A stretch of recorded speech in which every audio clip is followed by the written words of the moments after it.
Fa ivadika eo amin'ny taranja baolina kitra itsika ny Kosafa Cup ny tena resahana amin'izany. Larana faefatra ny Barean'ny Madagasikara nandritra Haïti fananana Haïti, zareo Zimbabweanina kosa no larana voalohany rehefa nandresy any Zambia teo amin'ny lalao famarana.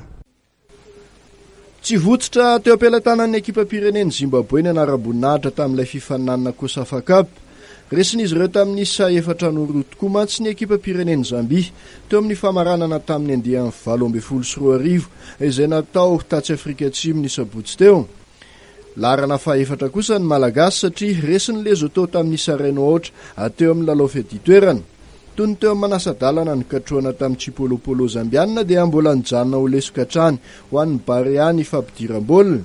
Na zany aza dia nahazo amboara roa manokana ny Barean'ny Madagasikara teo aloha navosotra ho mpilalao mendrika ny Dax. Ankoatr'izay dia natolotra ny ekipa pirenena Malagasy ihany koa ny amboaran'ny fair play. Hatreto zany dia mbola mijanona ho nofinofy ihany ny fanirian'ny Malagasy hibatan'ny amboaran'ny Kosafa.